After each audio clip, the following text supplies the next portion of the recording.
Were you physically abused? Were you beaten as Tom was? At the beginning, they were pretty rough. There was some physical abuse. Not terribly bad. It ended fairly quickly. Yes, after a while, they left me alone. Good to see you. Now, don't mob. I'm going to slide out. Okay. Thanks, guys. Well, now Paul Terry begins his life again as a reporter, but not until he spends, he says, a few months with the family and friends that he wants to meet again after a long absence. And he says he'll get to work telling his story, probably in the form of a book. That was Kevin Cooney live in Germany in 1991 when Terry Anderson was released after spending years as a prisoner in Lebanon. It is one of the many, many stories Kevin covered during his career here at KCCI, and he's joining us now back on the anchor desk. Yeah, right where you belong as KCCI celebrates 70 years on the air. Love having you back. It's Thank good you. to see It's you. good to be here. We've got to start with the story from Germany. How did it come to pass that you ended up in Germany for that moment? We had followed Terry's story. You know, Terry is a former Channel 8 reporter. Oh. When he was a student at Iowa State University, he graduated in 1974, yay, class of 74 journalism, Iowa State.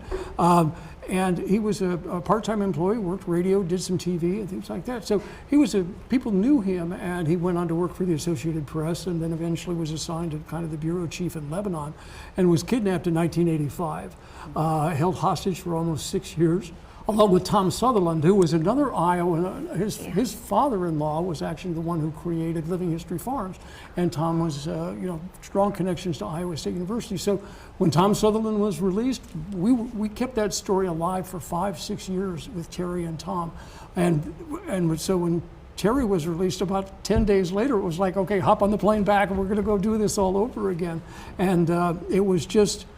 I still get a lump in my throat thinking about it because it was just the culmination of just a lot of waiting and a lot of worrying and everything, and it had a good ending at the end. You know, it's so unique as a journalist to have that type of personal connection to a story like that. What was it like dealing with that side of it too? Well, that was the thing, is that we, everything about Terry's connection was personal. It was personal to us in Channel 8. He had a lot of friends here in Iowa. He was a Vietnam veteran in the Marine Corps and was a recruiter up in Ames prior to working at Channel 8. So, I mean, prior to going to Iowa State too. And so there was a personal side to it, as you said, Ben, because I went to class with him.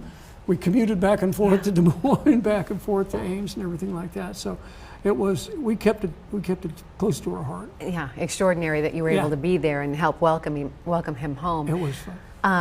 You were on the anchor desk for a number of years. That's what your role was when you retired, but you started at KCCI as a teenager. I did. I was a junior in high school at Dowling High School, and came from a journalism family. My mother and father were both reporters and editors for the Des Moines Register, but this television thing really intrigued me a lot, and so one thing led to another, and I had an opportunity to get a part-time weekend job as a production assistant, the people who stand next to the cameras and give cues and things like that.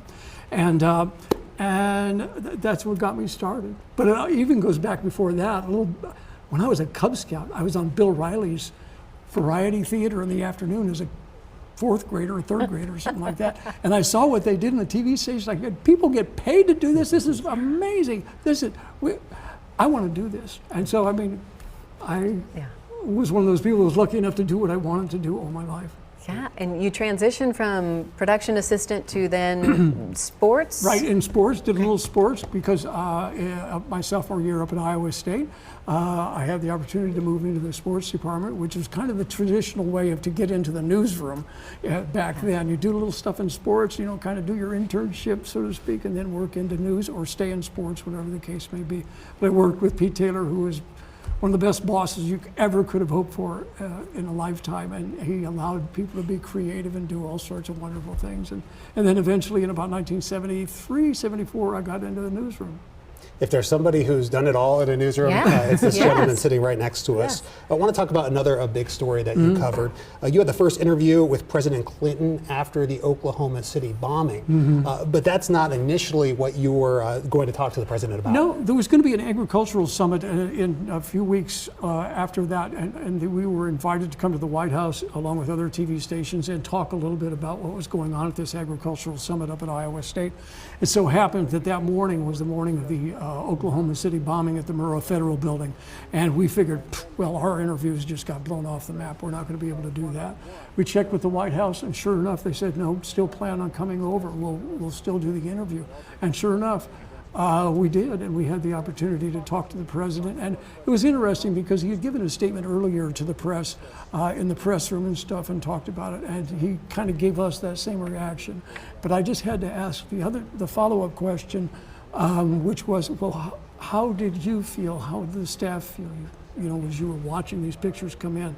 And the response that he gave then was one of the I don't know, it was just one of the classic sound bites, so to speak, for the news for years, I think, just in terms of how it all of a sudden it got personal, like you were saying. It got personal for him. It wasn't just the president talking, it was a human being talking. What's it been like to have access to these people, these newsmakers, in your career? What was it? Access to these newsmakers. Yeah, well, I think that's one of the great things, as you all know, is that, in this business, you do have that access. You do have and it's not because of anything you're doing. It's not because of anything, me, it's not because of anything I'm doing. It's because, it's the media, it's the power of the camera, it's the power of the television station and the news operation and stuff like that. So you're invited to do these things. I had the opportunity to talk to President Obama on 3 different occasions, twice at the White House. That type of did interviews with David Letterman, for goodness sake. So it runs the gamut. Yeah. We have about 30 seconds left. I know, right? Try to fit it all in this short period of time. Is there anything that you'd like to leave with the viewers during our time here? This station is one of the best places in the entire world to work, and it's one of the best places to watch for news. And I'm not just saying that, I'm not getting paid anymore by them or anything like that. But there is something about this place. It's a special sort of chemistry. It's a special sort of there's something up here, and it goes all the way back to those days of Russ Van Dyke and Paul Rhodes and Pete Taylor and all those people who helped get this station on the air, 50, 60, 70 years ago, and it's still here. You can still see it every night with people like this. Well, if I may really quickly, your 2 granddaughters are here, 2 of them, and they say, oh my gosh, Grandpa's going to be up there. Yeah.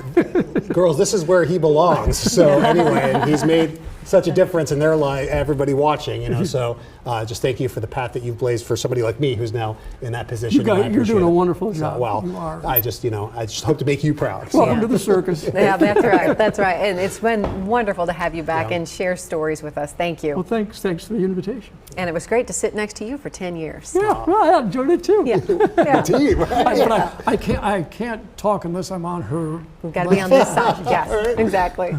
Kevin, thank you so much. You're welcome. Thanks.